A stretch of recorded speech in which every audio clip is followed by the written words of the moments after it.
안녕하세요. 오랜 시간 건강과 삶의 지혜를 이야기해온 사람으로서 오늘은 아주 흥미로운 내용을 말씀드리려고 합니다. 예전 어르신들은 인생에서 70살까지 산다는 건 드문 일이라고들 말씀하셨죠. 세월이 흐르고 마음 놓고 여유롭게 살 수 있는 사람이 과연 얼마나 될까요?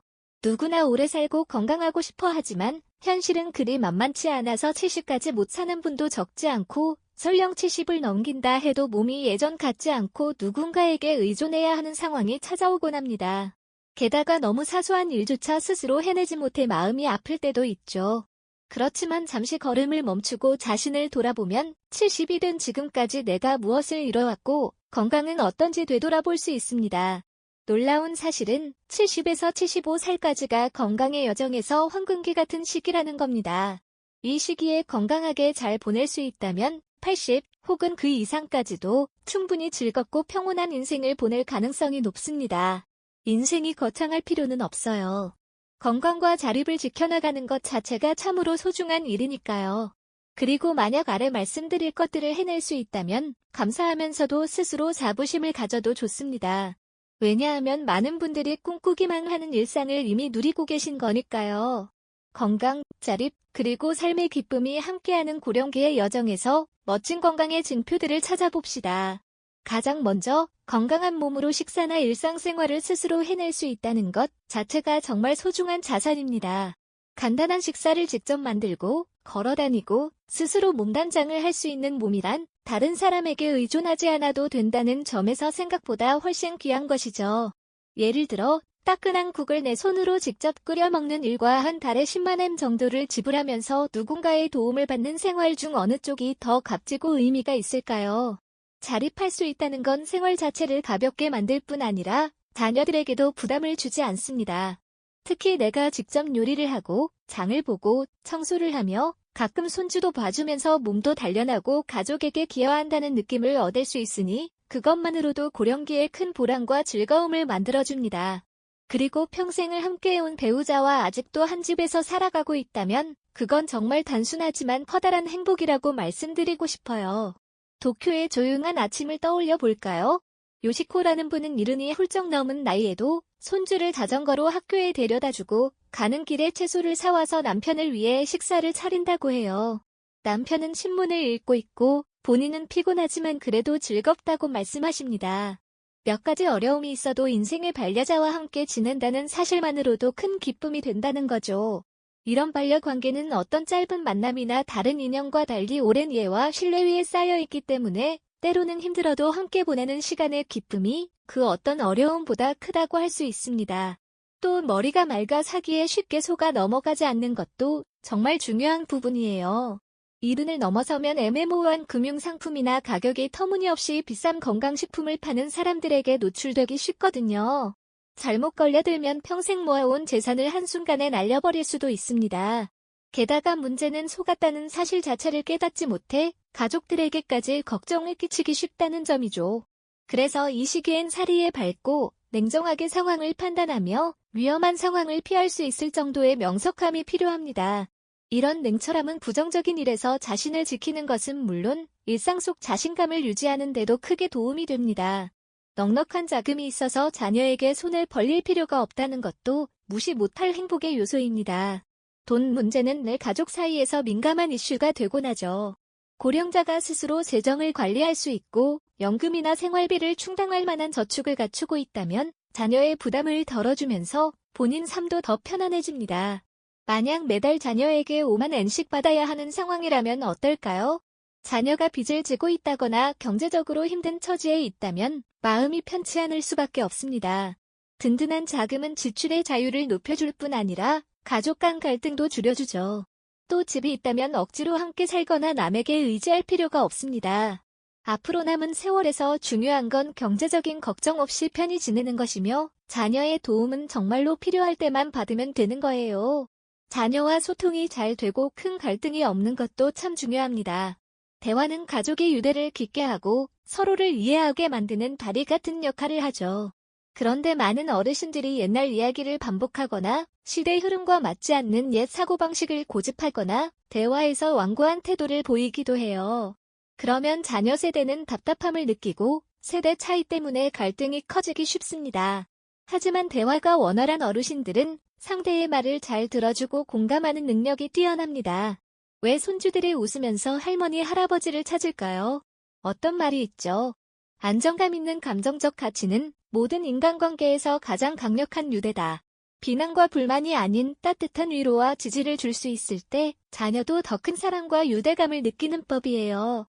이렇게 유연한 태도와 공감 능력이 화목하고 행복한 가족을 만들어냅니다. 적극적으로 배우고 밖에 나가기가 편한 것도 중요한 요소입니다. 배움은 젊은 사람만을 위한 게 아니에요. 고령자에게 새로운 지식을 익히는 건 삶의 질을 높이고 자립을 돕는 아주 좋은 방법입니다. 교통표지판을 몰라서 헤매거나 스마트폰이나 온라인 청구서 결제법을 몰라서 불편함을 겪는 분들도 많아요. 사소해 보이지만 이런 작은 불편들이 쌓여서 누군가에게 의존해야 할 일들이 늘어나기도 합니다. 하지만 대단한 기술이 아니더라도 정보 검색법이나 휴대전화로 청구서를 내는 법, 지도로 길 찾기를 하는 법 정도만 익혀도 삶이 훨씬 편해져요. 확인되지 않은 뉴스를 무턱대고 믿고 시간을 낭비하기보다는 테크놀로지를 활용해 일상 속 편의를 높여보는 거죠. 이건 생활의 편리함을 줄 뿐 아니라 뭐든지 혼자 해낼 수 있다는 자부심도 갖게 해줍니다. 취미가 있어서 인생이 지루하지 않은 것 또한 큰 행복입니다. 70이라는 나이는 더 이상 소란스럽고 격한 활동을 좇을 필요 없이 자신이 좋아하는 취미를 즐기기에 안성맞춤이죠. 너무 힘든 스포츠나 활동을 억지로 하기보다는 잔잔하면서도 진정한 즐거움을 줄 수 있는 취미를 선택해보세요. 장기, 서예, 낚시, 정원 가꾸기, 아니면 집안에서 작은 화분을 돌보는 일까지도 우리 일상을 한층 풍요롭게 만듭니다. 예전 어르신들 말씀이 취미가 없으면 인간관계를 넓히기 어렵다라고 하셨는데 취미란 내 삶에 대한 애정을 느끼게 해줄 뿐 아니라 나를 매력적인 사람으로 만들어주고 주변 사람들에게도 호감을 주는 존재로 만들어줍니다. 마음이 넓어서 남과 비교하지 않는 태도도 중요해요. 흔히들 나이가 들면 유년 시절 성격으로 돌아간다라고 하지만 이 말이 꼭 고집스러워지고 짜증을 잘 내고 황당한 행동을 해도 된다는 의미는 아니에요. 오히려 마음이 너그러워야 사랑받고 행복해지기 쉬운 법이죠. 다른 이들의 단점을 굳이 들춰내지 말고 남의 성공과 비교하거나 질투하지 않으며 내 가치를 스스로 깎아내리지 않았으면 좋겠습니다. 먼 미래를 너무 걱정하거나 지금의 환경에 계속 불평만 하기보다는 하루하루를 선물처럼 여기면서 즐기는 자세가 필요합니다. 70이라는 나이가 젊은 건 아니지만 또 완전히 늙어버린 것도 아니에요. 이 소중한 시기를 허투루 흘려보내지 말고 기억에 남는 인생을 만들고 가족에게 평화를 전해주고 주변 사람들에게 선의를 베푸는 삶을 살아가면 좋겠습니다. 이제 타나카 히로움이라는 도쿄에 살고 계신 70살분의 이야기를 나눠보려고 하는데요.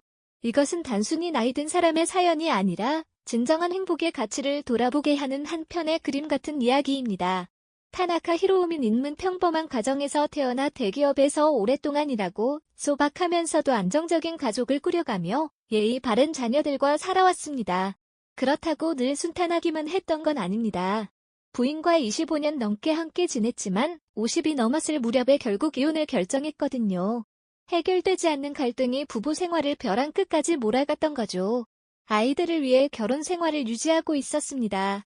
그런데 아이들이 성인이 되고 나서는 더 이상 우리를 붙잡을 이유가 없었어요. 타나카 히로우민 인문 그렇게 회고합니다. 그는 이혼이 편안함과 자유를 가져다 줄 거라고 믿었고 주변 사람들은 모두 말렸지만 자신의 결심을 꺾지 않았어요. 마침내 혼자가 되어 마음의 평온을 찾을 수 있다고 여겼죠. 그리고 예순이 되어 퇴직했을 때 매달 15만 엔의 연금을 받기 시작했습니다. 그것만으로도 생활에 지장이 없다고 생각했던 겁니다. 실제로 은퇴 후 천몇 년은 상당히 여유로웠다고 해요. 낚시 여행도 다니고 친구들과 마작을 즐기며 맛있는 식사를 하러 돌아다니며 요리나 자기 관리에도 크게 신경 쓸 필요가 없다고 여겼죠. 혼자 사는데 익숙하니 어려울 게 없다고 생각했던 겁니다. 그런데 혼자 지내는 시간이 길어지면서 점점 공허함을 느꼈습니다. 처음엔 이정막이 필요하다고 생각했지만 말 한마디 건넬 사람도 사소한 감정을 나눌 사람도 없다는 걸 깨달았을 때 삶이 무료하고 무의미하게 느껴졌다고 해요. 그 허전함을 채우려 새로운 반려자를 찾아보았지만 쉬운 일이 아니었고 결국 반년 넘게 아무 인연을 못 찾아 다시 고독한 일상으로 돌아오고 말았습니다. 그러던 중 긴 시간 마작을 하다가 갑자기 뇌출혈이 찾아오는 큰 사건을 겪었어요. 제 몸에 그동안 얼마나 소홀했는지 전혀 몰랐습니다. 다행히 바로 응급치료를 받아 목숨은 건졌지만 이 건강상의 충격은 그의 인생을 송두리째 바꿔놓았습니다. 입원해 있는 동안 그는 병의 고통보다도 나 혼자라는 사실이 훨씬 더 괴롭다는 걸 깨달았대요. 같은 병실에 있던 다른 환자들은 매일같이 자녀나 손주들이 찾아와 보살펴 주었는데 자신은 아무도 오지 않았기 때문이죠. 저에게도 자녀가 둘이나 있지만 한 번도 저를 보러 오지 않았습니다. 어디서 잘못됐는지도 모르겠고 그들의 무관심에 너무 가슴이 아팠습니다. 이렇게 말하며 그는 눈물을 보였다고 해요. 퇴원 후 그는 스스로를 돌보고 일상생활을 도와줄 가사 도우미를 두기로 결심했지만 이것이 오히려 아들과의 갈등을 키우고 말았습니다. 아들은 한 달에 8만 원 정도만 부담한다면 자기 가족과 함께 살면 어떻겠냐고 제안했지만 그는 거절했습니다.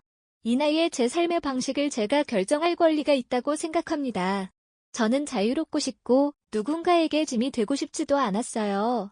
그러나 아들은 가족과 함께 살면서 그 돈을 함께 쓰는 대신 남에게 돈을 주면서까지 따로 지내고 싶어 한다고 느꼈기에 서운했던 거죠. 이미 식어 있었던 부자 관계는 더욱 멀어져 버렸습니다. 인생을 돌아본 타나카 히로우미님은 세 가지를 가장 후회한다고 말합니다. 첫째, 전 부인과의 이혼입니다. 갈등이 있었다 해도 가장 자신을 잘 이해하던 사람이 그 전 부인이었다는 사실을 뒤늦게 깨달았다는 거죠. 만약 조금씩 양보하고 싸울 때마다 미안하다고 사과하면서 관계를 지키려 했더라면 결혼 생활이 끝나지 않았을 수도 있고 지금처럼 외로운 노년을 보내지 않았을 수도 있었을 거라고 해요. 둘째는 건강을 돌보지 않았던 점입니다. 은퇴 후 안일한 생활에 빠져 운동도 하지 않고 술을 자주 마시고 과식과 폭식을 했는데 그게 건강을 급격히 악화시켰다는 사실을 뼈저리게 깨달았다고 합니다. 지금은 다시 운동하고 싶어도 몸이 예전처럼 따라주지 않아요. 허탈함 속에서 그는 이렇게 고백했죠. 셋째 후회는 아들과의 관계입니다. 아들의 이야기를 제대로 들어주지 않았고 이해하려 노력하지 않았으며 충돌이 생길 때 중재하려 하지 않았던 것이 결정적인 문제가 되었다고 해요. 함께 살자는 아들의 제안을 받았을 때도 아들이 돈에만 관심이 있다고 의심해서 거부했습니다. 그러다 보니 결국 회복의 기회마저 놓쳐버린 거죠. 이 이야기는 단지 타나카 히로우미님 개인만의 교훈이 아니라 우리 모두에게 가족과 건강 그리고 사랑의 소중함을 다시금 떠올리게 해줍니다. 돈은 물론 중요하지만 진정한 유대나 의미 있는 인간관계가 뒷받침되지 않으면 행복을 보장해주지 못한다는 사실을 보여주는 것이죠. 고령의 삶에서는 경제적 안정을 뛰어넘어 일상의 작은 것들을 소중히 여기고 친족의 사랑과 마음의 평화를 함께 누리는 것이 중요합니다.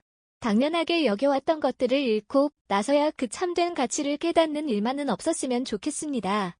고령기란 어떤 모습인가요? 하고 누군가 물어본 적이 있습니다. 어느 날 집 앞마당에서 벚꽃 그늘을 즐기고 있는데 젊은 분이 다가와 고령기라는 게 어떤 기분이신가요? 하고 물어보더군요. 저도 순간 조금 놀랐습니다. 정말 이상한 질문은 아니었지만 스스로를 돌아보게 만들었어요. 나는 나이를 먹었다고 크게 느끼지 못했는데 그분에게 어떻게 답해야 할지 잠시 고민이 됐죠. 그러다 미소 지으며 재미있는 질문이네요 라고 말했고 이건 아마도 내 자신을 다시 살피는 소중한 기회라고 생각했습니다. 조금 생각한 뒤 저는 이렇게 대답했어요. 고령기는 인생이 내게 준 선물 같은 거예요.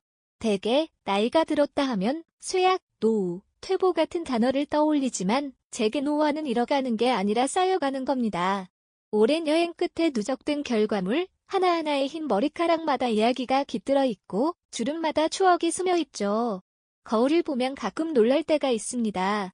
더 이상 피부가 매끈하지도 않고 머리칼도 휘어졌고 몸도 예전처럼 탄탄하지 않거든요. 그렇지만 슬퍼하거나 후회하기보다 감사함이 먼저 들어요. 까만 머리와 젊은 시절의 건강한 몸으로 돌아가는 대신 지금까지 쌓아온 모든 기억과 경험을 다 포기하는 선택은 하고 싶지 않으니까요. 주름 하나하나, 흰 머리카락 한 올 한 올이 제가 살아왔고 사랑했고 배우며 지내온 세월의 흔적이란 걸 압니다. 이제는 꼭 정해진 규칙을 지키지 못한다고 자책하지도 않아요. 어느 날 침대를 정리한 한 채로 두거나 조금 몸에 안 좋다고 알려진 음식을 몰아서 먹어도 굳이 저 자신을 탓하지 않습니다. 부엌이 조금 어지럽고 집안일 대신 오후 내내 꽃을 바라보며 멍하니 보내는 시간이 생겨도 누가 뭐라 하겠어? 라고 생각해요. 이 나이에 이르면 좀 더 자유롭고 편안하게 살아도 된다는 마음이 들거든요. 제 주변에는 고령의 작은 즐거움을 누리기도 전에 너무 일찍 세상을 떠난 친구들이 많았습니다. 그분들 덕분인지 저는 지금까지 살아가며 삶을 느낄 기회를 더 소중하게 여기게 됐어요. 어느 날은 살이 좀 쪄서 예전처럼 날씬하진 못해도 바닷가를 산책해보기로 했어요. 젊고 완벽한 비키니 차림의 사람들 몇 명이 동정 어린 눈빛을 보냈지만 저는 미소 지으며 지나쳤습니다. 그들도 충분히 운이 좋다면 언젠가 제 나이에 도달할 텐데 그때쯤이면 저처럼 자기 자신을 사랑하는 법을 배울 수 있길 바랄 뿐이죠. 고령기는 단지 시간이 흘렀다는 표시가 아니라 제가 오랜 세월 쌓아 올린 감정과 배움 그 자체입니다. 물론 제 마음이 상처받은 일도 많았어요. 사랑하는 이들을 잃고 자녀의 고통을 지켜보고 애지중지하던 반려동물을 떠나보내야 했던 아픔도 있었죠. 하지만 그러한 상실이야말로 저를 성장시키고 더 깊이 사랑하고 인생을 더 진하게 이해하도록 만든 귀중한 경험이었습니다. 한 번도 상처받지 않은 마음은 오히려 메마른 마음이고 고통을 넘어서야 진정한 행복이 무엇인지 알 수 있다고 믿어요. 지금 제 머리는 하얗게 새었고 얼굴에 주름이 자글자글해졌지만 여전히 젊은 시절처럼 환하게 웃을 수 있는 걸 자랑스럽게 생각합니다. 밤늦게까지 책을 읽거나 영화를 보고 때로는 컴퓨터 게임을 새벽 4시까지 해도 누가 뭐라 하지 않습니다. 그리고 마음껏 늦잠을 잘 수도 있어요. 고령기는 남이 정해준 틀이나 사회적 압박에서 벗어나 더 자유로워지는 시간이기도 합니다. 혹시 옛 사랑이나 지난 추억 때문에 울고 싶다면 주저하지 않고 울어요. 그 눈물은 제 약함이 아니라 치열하게 살아왔고 사랑해왔다는 증거니까요. 감정을 솔직히 표현하는 건 제가 인간임을 증명하는 거라 생각합니다. 고령기는 어떤 느낌인가요? 라는 물음에 저는 주저없이 저는 이 나이가 참 좋아요. 시간이 주는 지혜가 좋고 남들이 만들어 놓은 규칙에 얽매이지 않아도 되는 자유가 좋습니다. 라고 말합니다. 영원히 살 수 없다는 것도 알지만 그건 걱정하지 않아요. 대신 하루하루를 소중히 여기고 제 마음이 원하는 방향으로 살며 과거를 후회하거나 미래를 불안해하기보다는 지금의 순간에 충실하고자 합니다. 남아있는 시간은 인생을 사랑하고 사소한 순간을 귀하게 여기고 나머지는 운명이나 신께 맡길 생각입니다. 고령기는 평화롭고 자유롭고 사랑으로 가득 찬 감정이에요. 흰머리 하나하나가 주름 하나하나가 인생의 보람찬 발자취라는 걸 이해하는 시간이기도 하고 자신을 받아들이고 현재의 순간을 소중히 여기는 시간이기도 합니다. 무엇보다도 내가 살아왔고 사랑했고 인생의 온갖 뉘앙스를 가장 온전하게 느껴왔다는 사실이 뿌듯합니다. 오늘도 이렇게 제 이야기를 들어주셔서 정말 감사합니다. 이 영상을 보시고 마음에 드셨다면 댓글에 1이라고 남겨주시고 별로였다면 2라고 남겨주세요. 그리고 제 채널을 구독해주시고 알림도 설정하셔서 새로운 영상을 계속 만나보셨으면 좋겠습니다. 앞으로도 더 나은 삶과 건강 그리고 인생에 대한 통찰을 함께 나누도록 하겠습니다. 감사합니다.